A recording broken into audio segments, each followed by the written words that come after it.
വിലയൊന്നും അറിയില്ല, പൊളിച്ചു തരും. എന്നാ എന്റെ വില എന്താന്ന് അവന്മാരറിയും. എന്റെ വണ്ടിക്കിട്ട് അടിക്കാൻ പറ്റിയ കളിക്കാരനാരാന്ന് എനിക്കൊന്ന് കാണണല്ലോടാ. വണ്ടി ഒന്ന് മാറ്റിയിട്ടേക്ക്. കുരുത്തം കെട്ട പിള്ളേരാ. അടിക്കൂന്ന് പറഞ്ഞ അവന്മാരടിക്കും.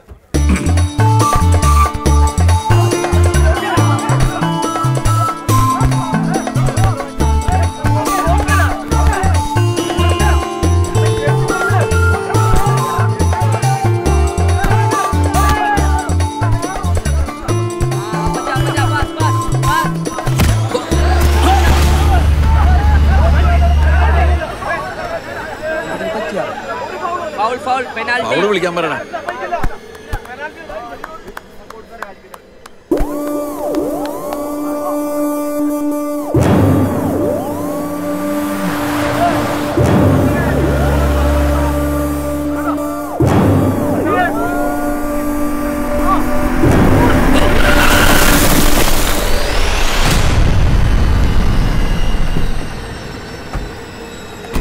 കളിക്കുമ്പോ നോക്കി കളിക്കണ്ടേ? അല്ലെങ്കിൽ പെനാൽറ്റി അടിക്കാൻ ഞങ്ങൾ വരേണ്ടി വരും. പുതിയ ആളല്ലേ, ഓഫീസിലേക്ക് വന്നാ മതി. ഓഫീസിലേക്ക് വന്ന് നിന്റെ പുട്ടും പഴമും കഴിക്കുന്നവരുടെ കൂട്ടത്തിൽ നിന്ന് കൂട്ടേണ്ട. വണ്ടിയിലേറ്. വണ്ടി എടുത്ത് മാറ്റി സാറേ, കളിക്കട്ടെ.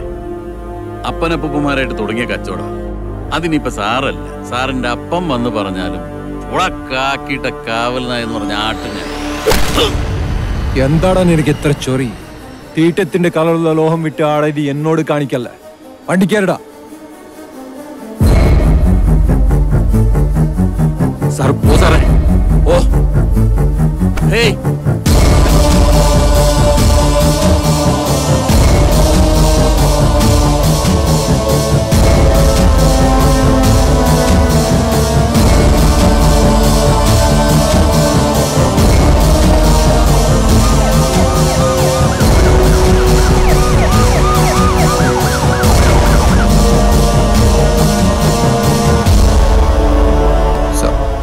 ശ്രീനിവാസ, പിടിച്ച എൻകൗണ്ടർ തീർക്കാൻ തമിഴ്നാടൊന്നും അല്ലത്.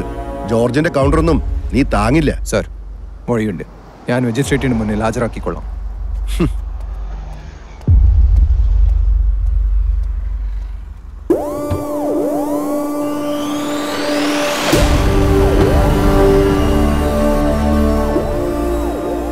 ശ്രീനിവാസൻ തമിഴ്നാട്ടിൽ നിന്നാ. ഇവിടുത്തെ പതിവുകളൊന്നും അറിയില്ല. കണ്ടറിഞ്ഞ് ചെയ്യണമായി. ഇനിയിപ്പൊ കൊണ്ടറിയാനാ വിധി. അവനെന്തെങ്കിലും അറിവില്ലായ്മ ചെയ്തിട്ടുണ്ടെങ്കിൽ ക്ഷമിക്കണം.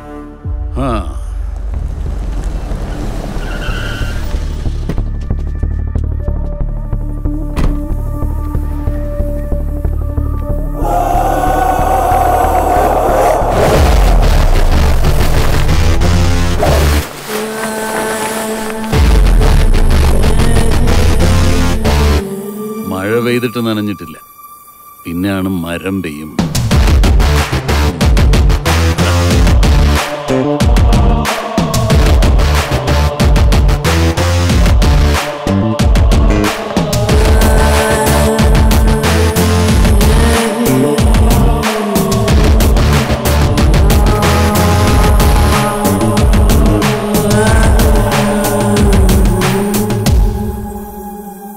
നീയുമായിരുന്നു. നീ എന്നതായി കാണിക്കുന്നേ? മര്യാദക്ക് ഭക്ഷണം കഴിച്ച്.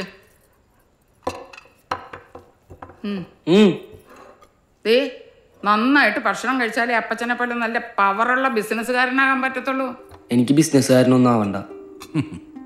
പിന്നെ എനിക്ക് പോലീസായാൽ മതി.